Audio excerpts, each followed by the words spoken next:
관련 내용 임주혜 변호사와 짚어보겠습니다. 어서 오십시오. 네, 안녕하세요. 어서 오세요. 자, 혼란드려 죄송합니다. 자, 첫 번째 질문 드리겠습니다.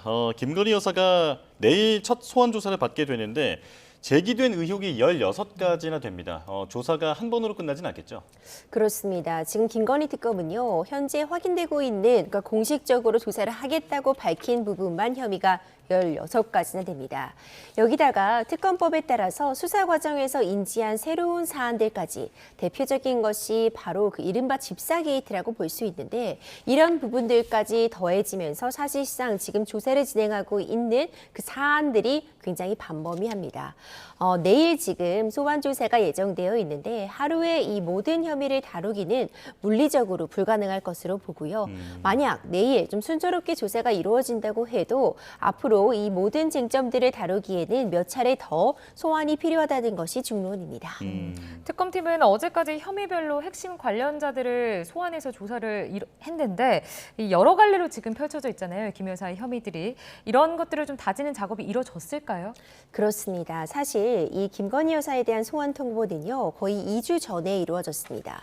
그러면서 보름 정도 기간을 두고 이날 소환을 하라라고 통보를 한 것인데 사실상 이 기간 동안 특검 역시도 준비하는 시간을 벌었다라고도 평가할 수 있습니다. 물론 이 정도의 기간을 두고 소환을 통보한 건 뭐 건강상의 이유라던가 다른 이유를 들어서 급작스럽게 불출석하는 것을 막기 위한 그런 이유도 있겠지만요. 워낙 혐의점들이 방대하다 보니 특검도 이 시간을 충분히 활용해서 압수수색뿐만 아니라 관련자들에 대해서 피의자 참고인 조사를 굉장히 다수 여러 차례 시행을 했습니다. 그 과정에서 물증들도 일정 부분 확보가 되었을 것이고 유의미한 진술들이 있다면 이런 부분들을 종합적으로 고려해서 내일 이 질문지 작성까지도 이미 마쳤을 것이라고 생각을 합니다. 예. 그런데 말씀해 주신 대로 거의 보름 전에 이 출석 날짜를 잡아놓고 지금 소환을 하는 건데 그 일정에 맞춰가는 식으로 수사를 좀 진행을 해온 것 같거든요. 이것도 유효한 전략이라고 볼 수 있을까요? 그렇습니다. 수사를 할 때는 여러 가지 방법이 있습니다. 이 내란 특검 같은 경우에는요, 이건 또 조은석 검사의 어떤 스타일이 담겨 있다고 볼 수 있겠지만 윤석열 전 대통령에 대한 신병부터 확보하고 수사를 이어갔습니다.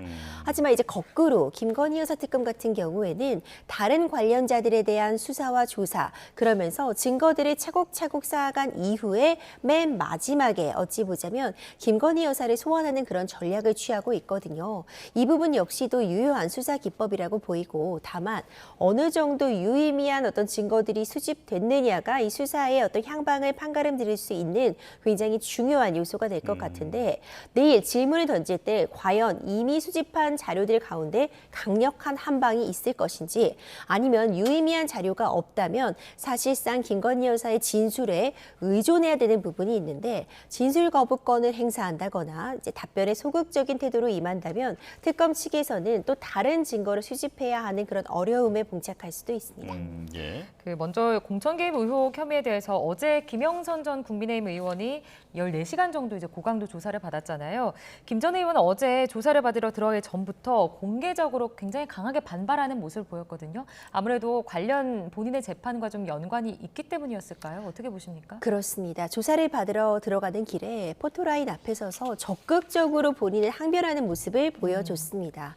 이렇게 조사를 받으러 들어가면서 인터뷰라든가 본인의 생각을 밝히는 게 뭐 흔한 일은 아니라고도 볼 수 있을 것 같은데 이렇게 적극적으로 입장을 편 건 본인의 재판을 진행 중인 상황이라는 점도 있을 것 같고요. 일단 그 발언의 내용을 보자면은 본인은 공천받을 만해서 공천받았다라는 것으로 요약해 볼 수 있습니다. 그러니까 지금 제기되고 있는 것처럼 본인이 어떤 부당한 방식으로 공천을 받은 것이 아니라 이미 해당 지역에서 오랜 기간 일을 해오고 있었고 다른 사람 마땅히 공천받을 만한 사람이 없었다라는 취지의 이야기를 한 것이거든요. 아마도 특검에 출석해서도 일단 그 해당 혐의에 대해서는 이와 유사한 이야기를 하지 않았을까 싶은데 지금 이와 관련된 공천 개입 의혹은 여러 가지 사람들이 실타래처럼 얽혀 있습니다.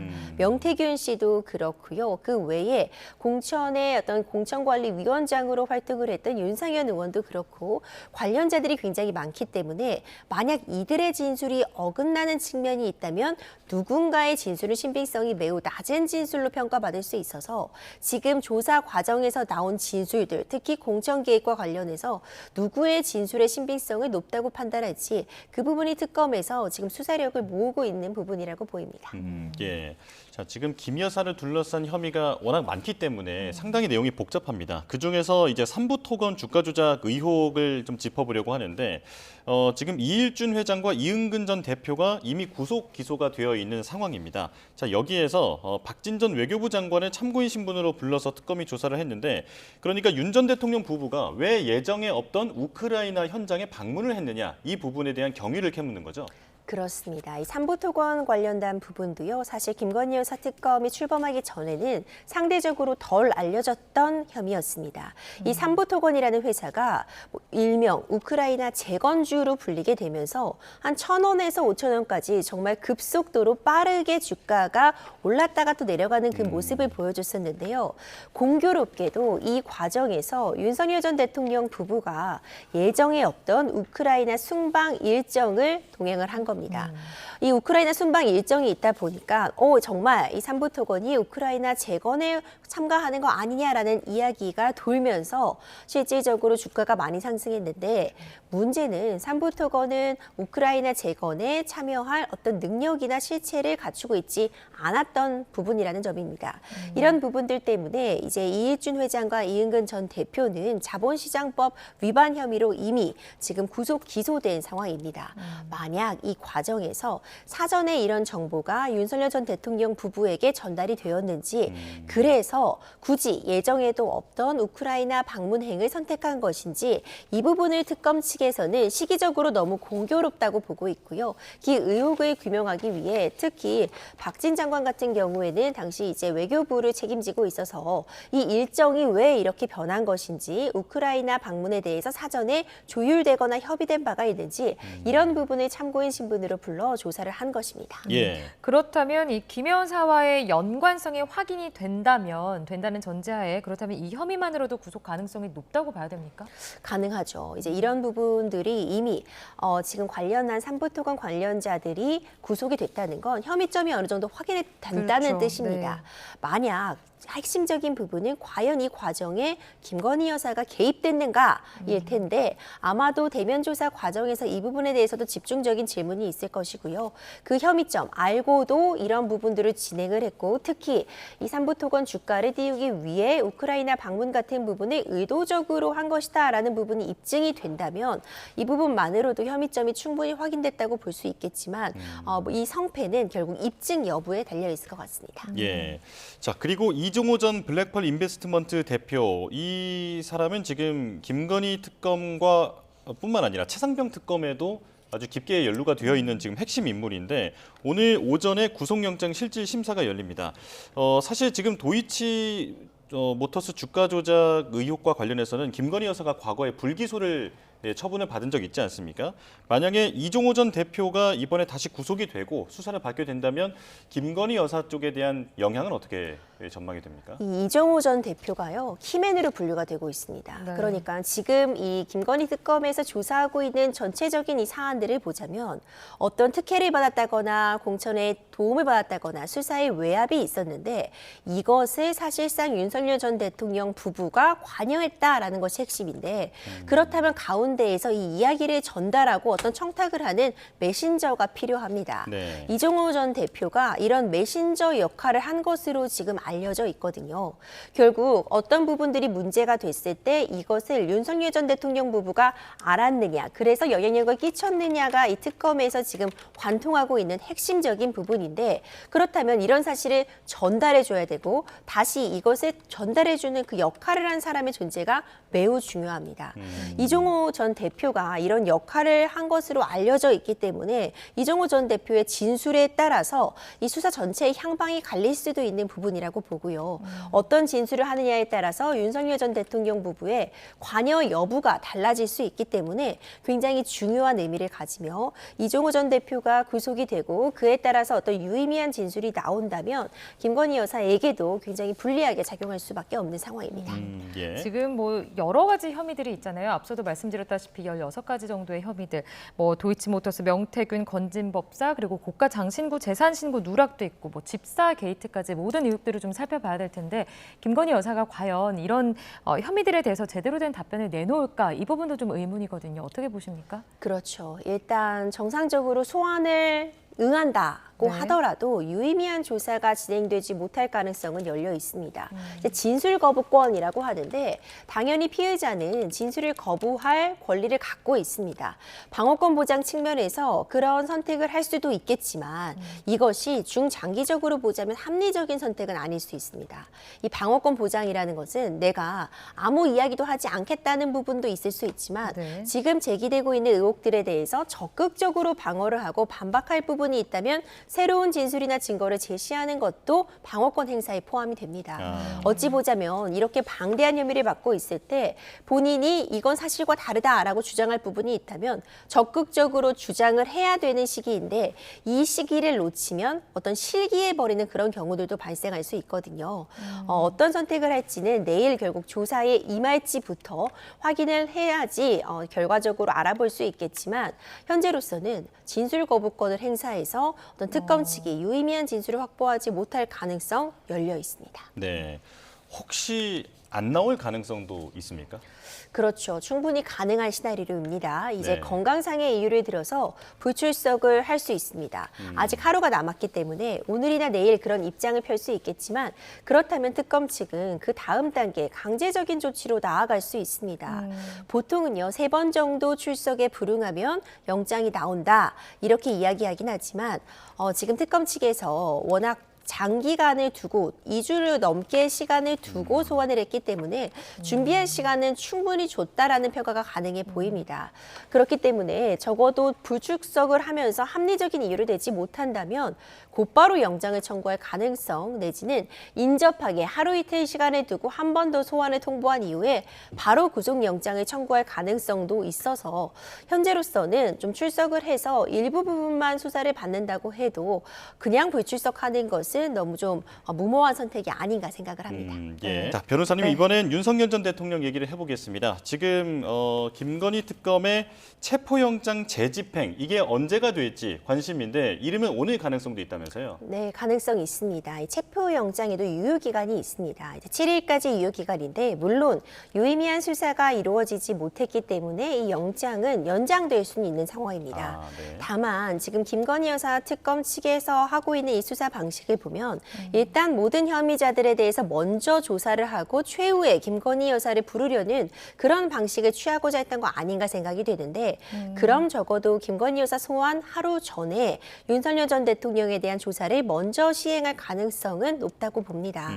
그렇기 때문에 이제 이르면 오늘 다시 한번 체포영장 집행에 나설 가능성이 높다는 이야기가 좀 힘을 받고 있습니다. 지금 체포영장이 오는 7일까지 유효한 상황이잖아요. 만약에 7일까지 뭔가가 이루어지지 못한다면 특검팀은 이제 기한이 지난 뒤에 다시 받을 거라 이런 좀 의지도 보이고 있는 상황인데 그 이후에는 좀 어떻게 되는 겁니까? 말씀하신 것처럼 만약 체포영장 집행이 이루어지지 못한다면 특검 측에서는 다음 플랜 B를 생각할 수밖에 없는 상황인데요. 체포영장 사실 집행이 된다고 해도 진술 거부권을 행사한다면 유의미한 답변을 얻지 못할 수 있습니다. 특검에서는 적어도 제대로 집행이 되지 못했기 때문에 체포영장을 기간을 연장하거나 아니면 기간이 지나버렸다면 재청구할 가능성 열려 있고요. 이제 그마저도 사실상 재청구한다고 해도 유의미한 답변을 얻지 못하겠다 내지는 집행이 어렵다고 판단이 된다면 이 상태에서 곧바로 다른 증거들만을 가지고 기소를 할 가능성도 있다고 봅니다. 예. 만약 체포영장 재집행에 나섰을 때 이번엔 정말로 물리력을 사용할 것인가 이 부분도 관심인데 정성호 법무장관까지 나서서 서울구치소에 적극 협조를 지시하지 않았습니까? 이번엔 어떻게 전망됩니까? 물리력을 일단 사용할 가능성이 매우 높아 보이는데요. 아, 예. 다만 그 물리력을 도대체 어떻게 사용한다는 것인지는 어떤 관련 규정이나 법에 명확히 나와 있는 건 아닙니다. 그렇기 때문에 법무부 장관도 나서서 이제 교도관들에게 어느 정도 물리력을 행사해도 문제 삼지 않을 것이다라는 취지, 그리고 이것이 법적으로 문제 없다는 내용을 좀 강력하게 전한 것이다라고 보여지는데, 지금 윤석열 전 대통령 측에서는 형 집행 관련 법 등을 근거로 해서 교도관들이 물리력을 행사할 수 있는 건 뭐 수용자의 안전이 문제된다거나 아니면은 어떤 질서 유지 차원에 국한되는 것이지 체포영장 집행이라는 부분은 명시되어 있지 않다라는 주장을 하고 있는 것이고요. 반대로 특검 측에서는 지금 교도관의 정당한 이 공무집행을 방해할 때는 물리력을 사용할 수 있다는 규정을 콕 집어 이야기하면서 체포영장 집행은 이것은 정당한 공무집행이고 이것을 위력으로 방해한다면 물리력 행사가 가능하기 때문에 법적 근거도 있다고 팽팽히 맞서고 있습니다. 예. 그 가운데서 뭐 수의를 벗고 속옷바람으로 누워 있었다 이런 부분들이 이제 쟁점이 되면서 정말 양측이 모두 어찌 보자면 지금 흙탕물 싸움을 이어가고 있는 그런 상황인데요. 특검 측에서 입장은 굉장히 단호합니다. 이미 바디캠 등을 통해서 이 영장 집행이 저지되는 과정이 녹화되었다. 이것은 사후에 생길 분쟁을 예방하기 위함이었다라고 명확하게 밝히고 있기 때문에 이번에 대집행에 들어간다면 당연히 이런 부분들을 촬영하는 것은 물론이거니와 이 지금 교도관들에게 어느 정도 물리력을 행사, 적어도 뭐 팔을 잡고 끌고 나온다거나 제 발로 걸어 나올 수 있게 좀 밀어낸다거나 하는 정도의 물리력은 행사될 수밖에 없는 상황이 아닌가 생각이 됩니다. 네. 예. 이어서 임주혜 변호사와 함께 이야기 계속 나눠보도록 하겠습니다. 지금 저희가 서울 구치소에도 저희 생중계 취재팀이 나가 있는 상황인데 체포영장 내일 모레까지 지금 유지가 되는 상황에서 변호사님이 보시기에는 언제쯤 이 윤 전 대통령의 이 영장 재집행이 이루어질 거라고 전망하십니까? 만약 오늘 이루어지지 않는다고 하면은요, 일단 내일은 김건희 여사에 대한 소환 조사가 예정되어 있기 때문에 네. 내일 진행은 하지 않을까라는 이야기들이 나오고 있습니다. 내일은 이제 소환 조사 자체에 좀 집중하는 그런 모습이 보일 가능성 네. 열려 있어 보이고요. 그렇지만 이 체포영장의 유효기간이라는 것이 있다고 해서 꼭 지금 당장 집행을 해야만 하는 것은 아닙니다. 충분한 준비를 하고 법적으로 근거를 마련해서 이제 소환을 진행할 가능성도 열려 있기 때문에 만약 오늘 진행이 되지 않는다고 하면은 이제 내일은 넘겨서 집행할 가능성이 현재로서는 좀 다소 높아 보이고요. 특검 측에서는 재집행한다면 물리력을 동원할 것이다라고 강조하고 있습니다. 그러니까 어떤 방식으로든 대면 조사는 진행하지 않을까 생각이 됩니다. 예. 자, 체포영장 연장 가능성도 말씀해 주셨는데 그건 요건이 어떻게 됩니까? 지금 체포영장이 발부가 됐다는 건 일단 수사가 필요하고 지금 체포에 응하지 않으면 이것은 문제가 될 수 있다는 부분을 내포하고 있습니다. 다시 청구해서 발부가 되려면 유의미한 조사가 이루어지고 있지 못한 이 현 상황이 그 자체로서 체포영장을 다시 발부한 요건을 충분히 충족한 것이라고 보여집니다. 네, 알겠습니다. 여기까지 듣도록 하겠습니다. 지금까지 임주혜 변호사와 함께 이야기 나눠봤습니다. 오늘 말씀 고맙습니다.